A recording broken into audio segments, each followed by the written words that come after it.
સાબરકાંઠામાં એક પિતા પોતાના જ 9 દિવસના બાળકનો 2 લાખ રૂપિયામાં સોદો કરે છે અને જ્યારે આ પિતા તેના બાળકને વેચવા નીકળે છે, જો કે પિતા પુત્રનો સોદો પણ કરી નાખે છે અને આ વાત સાબરકાંઠા પોલીસને ખબર પડે છે અને આ બાળકનો સોદો કરનારાઓ સુધી પોલીસ પહોંચી જાય છે. ગરીબ પરિવારને કેવી રીતે લાલચ આપીને બાળકોની ખરીદી કરવામાં આવે છે તેની વાત કરીશું આ વિડીયોમાં.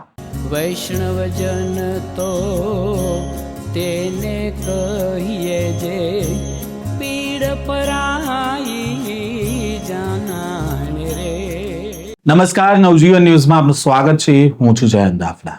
સાબરકાંઠાના ખેડ બ્રહ્મા પંથકમાં નવજાત બાળકના સોદાબાજીની ચોંકાવનારી ઘટના સામે આવી છે.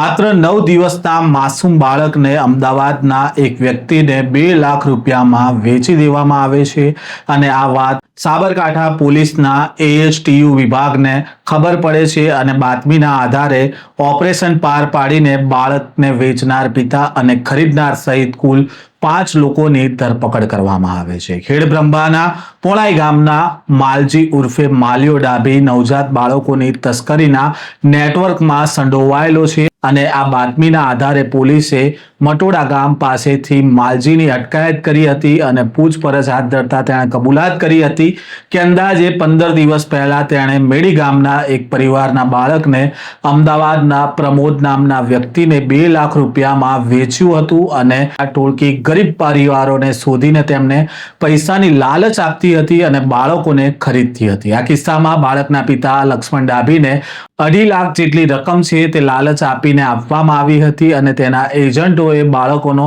સોદો છે તે પાર પાડ્યો હતો અને બાળ તસ્કરીના આ રેકેટને લઈને પહેલા તો શું ખુલાસા કર્યા છે સાબરકાંઠાના SPએ તેમને પણ સાંભળીએ. સાબરકાંઠા જિલ્લાના ખેડબ્રહ્મા પોલીસ સ્ટેશનની અંદર એન્ટી હ્યુમન ટ્રાફિકિંગ યુનિટની ટીમને એક માહિતી મળેલી હતી કે આ વિસ્તારની અંદર માલજીભાઈ ડાભી, સુવનભાઈ ડાભી, દેવજીભાઈ પારઘી આ 3 લોકો દ્વારા મળીને એક નાના બાળક જે છે જે આશરે 9 દિવસનું છે તેનું વેચાણ કરવામાં આવેલ છે અને આ રીતે માનવ તસ્કરીના ગુનામાં તે સંડોવાયેલા છે. આ બાતમીના આધારે તપાસ અને પૂછપરછ કરતા તેવું ધ્યાન પર આવેલું છે કે લક્ષ્મણભાઈ ડાભી નામના એક ઈસમ જે છે તેને પૈસાની લાલચ આપી આશરે 2.5 થી 3 લાખ રૂપિયા તેને મળશે તેવી લાલચ આપીને તેની પાસેથી બાળક જે છે એ પ્રમોદભાઈ રાજારામભાઈ રાજવંશીને વેચવામાં આવેલું હતું અને વધુ પૂછપરછમાં આ માલજીભાઈ દ્વારા અગાઉ પણ આવી રીતે અન્ય 2 બાળકોનું પણ માનવ તસ્કરી કરવામાં આવેલી છે તેવું ધ્યાન પર આવેલ છે. આ આખા તપાસની અંદર ASTUની ટીમ દ્વારા HJ પટેલ અને એમની જે ટીમ છે તેના દ્વારા 143(4) જે માનવ તસ્કરીની કલમ છે તેની હેઠળ ગુનો નોંધી તપાસ હાથ ધરવામાં આવેલ છે. હાલ આરોપીઓના જે છે એ કોર્ટમાં પ્રોડક્શન કરી રિમાન્ડની તજવીજ કરવામાં આવેલ છે. બાળક જે છે એ અત્યારે સિવિલ હોસ્પિટલ ખાતે એડમિટ છે અને તેની જે સાર સંભાળ રાખવા માટે થઈને પણ પોલીસ દ્વારા પ્રયત્નો હાથ ધરવામાં આવેલ છે. અત્યાર સુધીમાં એવું છે કે 2.5 થી 3 લાખ રૂપિયા તમને મળશે બાળક દીઠ, એ રીતે લાલચ આપીને આ લોકો માનવ તસ્કરીનું આખું રેકેટ છે ચલાવતા હતા. એણે જે કબૂલ્યું છે એમ કે અગાઉ પણ 2 બાળકોનું આ લોકોએ આ રીતે વેચાણને એવું કરાવડાવેલું છે, પરંતુ તેની તપાસ શરૂ છે અને રિમાન્ડનો પણ મુદ્દો છે પોલીસ. આ લોકો જે છે જે લોકોને બાળકોની જરૂરત હોય તે લોકોની સાથે મળીને અને જે જગ્યાએ આ રીતે ગરીબ લોકો રહેતા હોય તો તે લોકોને લોભ લાલચ આપી અને તે લોકો પાસેથી બાળકોનું લે વેચનું આખું રેકેટ ચલાવે. જેને બાળક ખરીદ્યું છે એ શું કરે છે? એ પોતે પણ ત્યાં મજૂરી કામ ને એવું જ કરે છે અમદાવાદની અંદર અને એ પોતે પણ આની અંદર આરોપી છે.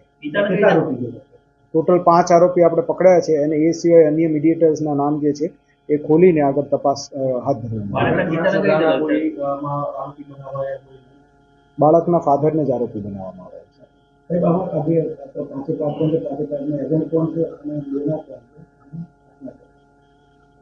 મેં અગાઉ વાત કરી એમ માલજીભાઈ જે છે એણે આ આખું બાળક વેચવા માટેનું જે મેઇન એ હતા, એમની સાથે સુવન અને દેવજી જે છે એના એજન્ટ છે અને બાળક જેને ખરીદ્યું એ પ્રમોદભાઈ છે અને વેચાણ કરનાર લક્ષ્મણભાઈ.